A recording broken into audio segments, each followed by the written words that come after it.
What's up, world? It's your girl, Ina Barnes, aka Busy E. And this is my co-host, who is also my son, Jonah Barnes Moore, aka Busy J. We are coming here to you with another installation of It's Just Business. If you've been following our podcast, you know that we have been going down CNBC's list of the top 50 disruptors to watch for 2019. Yes. So we've been kind of going through those companies to assess whether or not they're disruptors or not. And today we are on company number 45 on their list of 50. And it is Ellevest. Am I saying that right? I believe it is called Ellevest. Or maybe Ellevest. I think it's Ellevest. Ellevest. Maybe. I don't know. Ellevest. And it is basically an investment or a digital investment platform that is targeting women. Yes. Is that right? That is correct. So I'll read you a little excerpt from the article, right? Okay. So it says, Ellevest is designed to take into account that women's financial lives unfold differently than men's. This digital investing platform looks at women's longer lifespans, different salary arcs, and the impact of extended time off from work to have and care for children. Put it all together, that means that a woman's investing goals and objectives are going to be different than a man's. Now, when you think about this and everything that's going on when it comes to women and social injustice, fits right in there, right? So when you find innovations like this, right, we call these typically social innovations, right? So it's more about the impact and the social justice and the social impact of the innovation that is being targeted and being pushed forward and being produced. So with this, it's specifically understanding that women are actually at, they have different issues when it comes to finance, when it comes to investing. So therefore, naturally, they're going to have to invest differently. And that's what they're targeting here at Ellevest, which is very interesting. I think it's a nice niche. I think it's a nice, especially when you take into consideration how social media has and how the internet and all of that has really come into play since the women's movement of the 60s and 70s. There are a lot of things happened for women. Women have been fighting for equal rights on every stage, economically, professionally, socially, every kind of level. Women have been fighting for equal rights for decades. So when you take a look at Ellevest, it makes sense that they say, okay, well, this group, this audience will have specific needs. Now, Are they all together different from the needs of the greater population?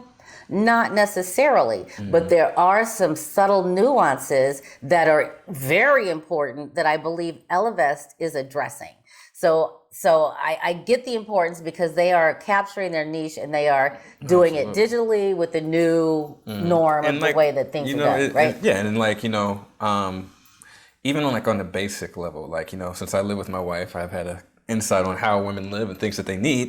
And one of the things is they literally have to budget for maxi pads and tampons and stuff like that. It's for me, living for 70 years, I might never make that purchase, right? But if you're trying to invest and you're trying to find ways to, cut some corners, it's you actually have to factor that into your budget. So it's that those little revelations is really makes this stand out. It's you're absolutely right. Well, there's so many that's things. One very it's a specific example. That's a very deep dive, son, and I appreciate that. I'm happy that you're married and you get that. But there are other things but there are other things that women have to factor into it, especially if, for example, so you are an adult male, and do you believe that you're going to have children one day? Absolutely. That's something that you want to do. Women of your same demographic, age, race, financial income, whatever, say, I want to have a kid too. What they have to take into consideration is drastically different than what you have to take into consideration. Because first of all, you don't have to take a second off of work for that. A woman has to take a minimum of 3 days just to give birth to the child. If you are a rock star, heaven forbid that you need some time off to actually carry a child around inside of your body for 9 months, and then do all of the other things that a mother or a parent, any parent, will want to do as a good parent. So yeah, women have different needs. We have different needs. And it hits you financially, socially, emotionally, physically, spiritually. It hits you. It hits a woman on every level. And so I get Ellevest saying, you know what, the needs of women are. It's just different. It's not. It's not unequal. It's not like it's an inequality. It's just a different need. Exactly. So it's a social issue, because we all have different needs. Women have different needs from men, and that is tested, tried, and true. And I like the fact that Ellevest is attempting to address, and they're going into a niche or a niche, as it were, a market to really address those needs. Absolutely. And it's a classic example of a social innovation targeted towards solving the impacts of a social issue. Yeah. So now comes the real question. Are they a disruptor? Now, if you've been watching the previous episodes, we have our own criteria based on our own theory called the counter-innovation theory, where we believe that the real disruptors of our time, so Facebook and Apple, Amazon, Netflix, Google, Uber, Lyft, Fangool, Fang, whatever you want to call them, right? They all do at least one of these three things, right? So the first is they either challenge the status quo, right? They develop disruptive technology, or they address high priority, unrecognized pain points. And so if any company does one of these three things, then they are seen as disruptive. So we're going to go down the list. The first one is challenge the status quo. With this one, when you look at it at first, it's kind of a yes. Yeah. But then the more research you do, it's like, oh, well, there's tons of other companies out there doing the same thing. Right. And understanding that women have different needs, different financial needs, so it requires different financial strategy. So people have been starting businesses around that specific issue. So are they challenging the status quo? Are they doing anything different? Not necessarily. They're doing financial advice. They have their own digital platform. So it's not necessarily this newfound product, but more that they're targeting a market just like everybody else is. So challenging the status quo, that answer is a no, right? And I think I'm going to give them a half point on that one. A half one, so they're halfway. I'm going to do a half point on that one, yeah. Sure. Okay. And just some for women who are interested in what are these other companies, there's one called Independent Women. Their website is independentwoman.co.uk. You can check them out. Women or women? Women. Sorry. Well, see, some people say woman and woman. Some people say woman and women. I say women. I say women as well. Yeah. Then there's also Financially Wise Inc. They're supposed to be targeting women as well. And then there's Evolution for Women. So so they're out there. Yeah, so they're out there. They're out there. Little interesting tidbit. Most of the companies that we found were in like the UK and London. I think there's only one that we found that was here besides Ellevest that was in Los Angeles, and that's the Financially Wise Women. Right. So that niche is out there. Businesses are out there doing the same thing, right? But half a point for a point. Creativity, I guess. Yeah. But still, it's not challenging in a way where everybody has to adapt or die. Right. So, did they develop disruptive tech? Obviously not. They did not create an app, no AI machine learning, no digital platform for trading stocks. They didn't do that. So in a nutshell, no. Now, did they address an unrecognized high priority pain point? This is where I might give them another half point because they definitely identified a high priority pain point, but it wasn't unrecognized. Right. And it'd be more unrecognized if they were the first to address it, right? Yeah. But because there's other companies in the industry that have been doing this, and also it is unaddressed, but I wouldn't say it's necessarily unrecognized. I don't think it's unrecognized because there are competitors in the space. Yeah, doing it. And women, we've known this since the 70s and 80s that women, we have different needs financially and otherwise. Right, absolutely. So there is those two bubbles, challenge the status quo and, addressing a high priority unrecognized pain point.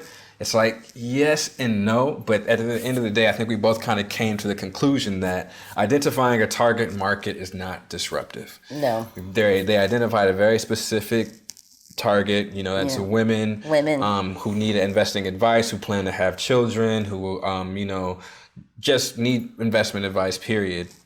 and are dealing with these, disparities, social disparities. They're targeting them. So that doesn't necessarily make them, oh, you're so disruptive for targeting this market. It's like you just targeted one segment. And on top of that, if you read even deeper into Ellevest, they actually serve men too. So it's not just women specific, but like if you really want to as a man, you can sign up for, their product and service. And it's, standard like anything else. Zero fees, zero needed to start up. But if you want the premium where you can get, access to certified planners and what is the other one? I think it's like executive. What is it? Hold on, let me look real quick because it's kind of interesting. So yeah, if you want the one-on-one access to executive coaches for guidance on salary negotiations and career events, right? So taking that further step into, your career and getting, fighting for your salary and what you believe you're worth.